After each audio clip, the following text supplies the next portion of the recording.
एक जंगल में तरह तरह के पक्षी रहा करती थी। उनके आराध्य देव भगवान पंजरली को पूजा करते थे। उस जंगल में रहने वाली सभी पक्षी इस बात से अनजान थी कि जिन भगवान की वे पूजा करते हैं वो उसी जंगल में रहा करते थे। सच कहूँ दोस्तों, लगता है पिछले जन्म के मेरे अच्छे कर्म ही होंगे जो मैं इस जंगल में हूँ। इतना सुंदर जंगल, सुख दुख में साथ देने वाले पड़ोसी। पर क्या हुआ टुनी, क्या बात है? जब सब कुछ ठीक है तो तुम कुछ कहते हुए रुक क्यों गई? जब मैं उस घटना को याद करती हूँ तो मेरा दिल दहल जाता है, मेरा पूरा शरीर कांपने लगता है। कौन सी बात टुनी? साफ साफ कहो, क्या बात है?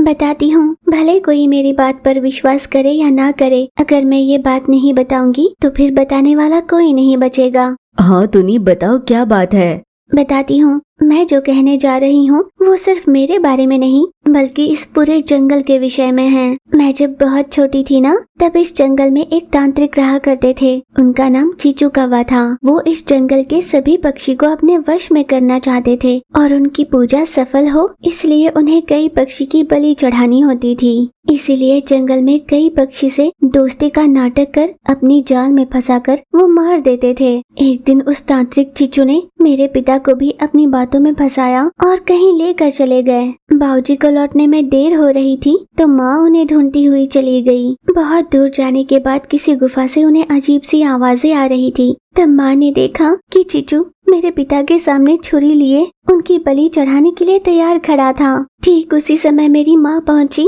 और उनके आड़े आ गई। जो छुरी मेरे बाबूजी को लगने वाली थी वो मेरे माँ पर लग गई। माँ चल बसी। माँ के खून के छींटे बाबूजी के ऊपर गिरे तो उन्हें होश आया। चीचू ने जो अनर्थ कर दिया था उसे देख मेरे बाबूजी आग बबूला हो गए। वहीं पर पड़े उस छुरी को उठाकर बाबूजी ने तांत्रिक को मार डाला और मरी हुई मेरी माँ को घर ले आए। तब तो मैं बहुत छोटी थी। सभी ये मानने लगे थे अब जंगल पर कोई बुरा साया नहीं होगा। पर बुढ़ापे में बाबूजी ने अपनी आखिरी सांसें लेते हुए मुझसे कुछ कहा। उस बात को याद कर मुझे बहुत डर लगता है। क्या हुआ उसके बाद? उस दिन जब बाबूजी ने तांत्रिक को मारा, तांत्रिक के बेटे ने देख लिया था।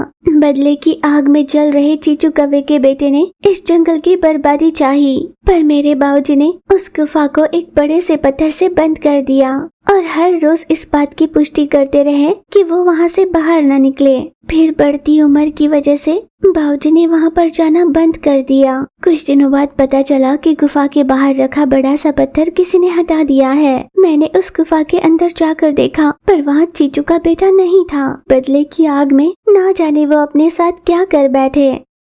टुनी, तुम सही कह रही हो। तुम्हारे माँ बाबूजी के देहांत के बाद मेरे माँ बाबूजी भी चल बसे थे। तुम्हें याद है ना, उन्हें किसी तरह की कोई बीमारी भी नहीं थी। बस 2 दिनों की बीमारी में वो चल बसे। आज तुम्हारी बातें सुनकर मुझे भी डर लगने लगा है। तो दोस्तों चलो हम जल्दी से स्वामी मही चील के पास चलते हैं। उनके पास इस समस्या का जरूर कोई न कोई हल होगा। मही चील के पास पहुँचे। उन्हें उस घटना के बारे में विस्तार से बताया और उनसे इस समस्या से उभरने का उपाय भी मांगा। भगवान पंजरली हम पर संकट आने पर चुप नहीं रहते। हम सभी को साथ मिलकर उनकी पूजा करनी होगी। पूजा के दौरान चाहे जितनी भी अड़चने आ जाए या किसी की जान भी क्यों न जाए, हम पूजा नहीं रोक सकते। मही चील के कहे अनुसार जंगल के सभी पक्षी पूजा की तैयारियों में लग गए। भगवान जी के सामने हवन कुंड की तैयारी की गई। जहाँ मही चील हवन कुंड में आहुति दे रहे थे वहीं सभी पक्षी मिलकर जाप करने लगे। चीचू कौवा का बेटा उस हवन को रोकने के लिए कई कोशिशें करने लगा। उसने हवन में पानी डाला पर उससे अग्नि बुझी नहीं। अगर सभी ने मिलकर इस हवन को पूरा किया तो मेरी मौत निश्चित है। इस पूजा को रोकनी होगी। चीचू कौवा का बेटा छुरी लिए उन पक्षियों के पास गया और छुरी उन्हें भोंक भी दी। सभी पक्षी के शरीर से खून बहने लगा। फिर भी सभी पक्षी बिना हिले जाप करने में लीन रहे। अपने संकल्प के प्रति उन्हें इतना निष्ठावान देखकर भगवान पंजरली प्रसन्न होकर प्रकट हुए। भगवान जी को अपने समक्ष पाकर सभी पक्षी ने हाथ जोड़कर प्रणाम किया और अपनी आखिरी सांस ली। उन सभी पक्षी के मौत की वजह बने चीचू कौवा के बेटे को भगवान पंजरली ने अग्निकुंड में डालकर भस्म कर दिया। अपनी दिव्य शक्ति से उन सभी मरी पक्षी को फिर से जीवित किया। सभी पक्षियों ने आभार मानते हुए पूरी श्रद्धा से उन्हें प्रणाम किया। उस दिन से हर साल सभी पक्षी भगवान पंजरली का महोत्सव धूमधाम से मनाते। बहुत पुरानी बात है। एक गांव में तरह तरह के पक्षी अपने सुंदर घोंसलों में बहुत ही सुखी रहा करती थी। अरे छोटू, क्या कर रही हो? और क्या, बस खाना बनाने के लिए सब्जियां काट रही हूँ। अच्छा, क्या बना रही हो आज? मेरी छोटी ने चपाती खाने की फरमाइश की है, वही बना रही हूँ। हाँ, बच्चों की मर्जी तो पूरी करनी ही होती है, वरना वो घर सर पर उठा लेते हैं।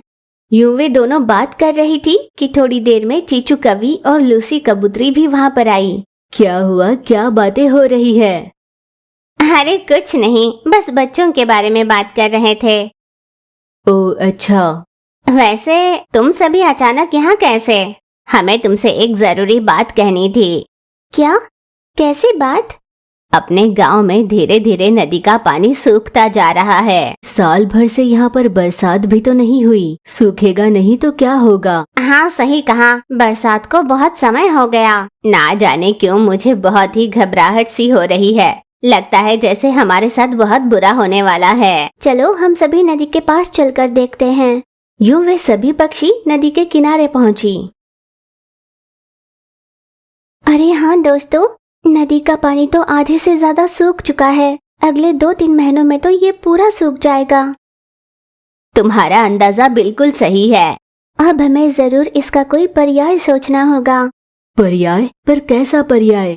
क्या हमारे इस गांव में नदी के अलावा और कोई जल निकाय है? मुझे नहीं लगता इस नदी के अलावा और कोई जल निकाय होगा।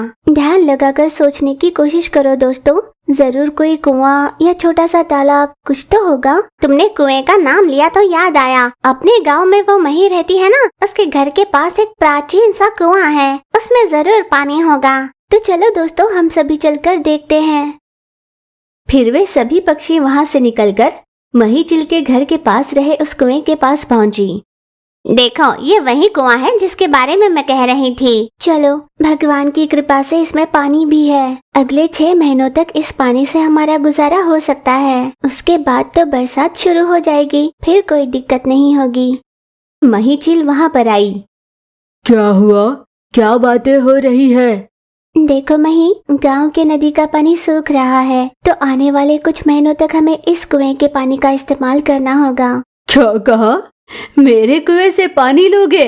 मुझसे तो पूछा ही नहीं। बिना मेरी अनुमति लिए ऐसे कैसे तय कर सकते हो? मैं अपने इस कुएं से एक बूंद पानी भी ना दूं किसी को। चलो निकलो यहाँ से।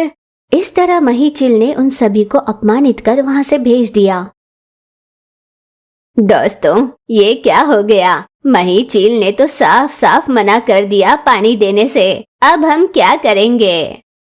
मुझे तो बहुत डर लग रहा है।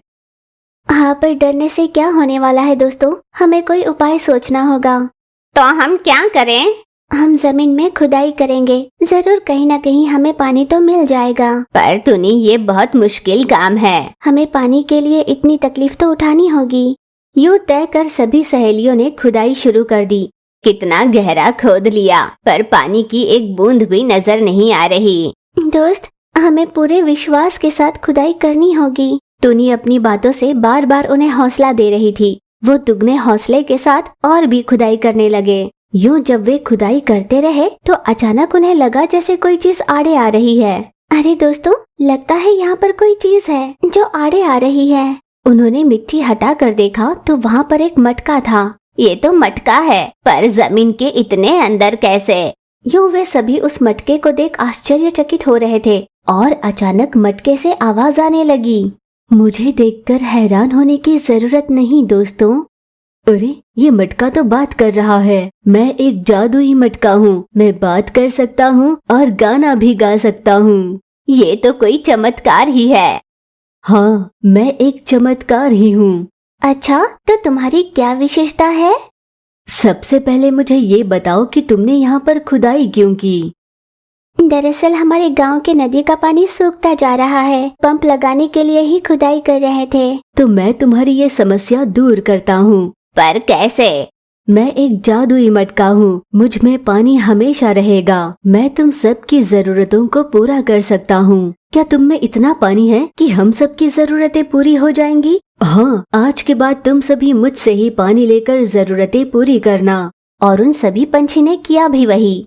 उस जादुई मटके से उन्हें जितने पानी की जरूरत होती वे सभी उतना पानी लेकर अपना गुजारा करने लगी।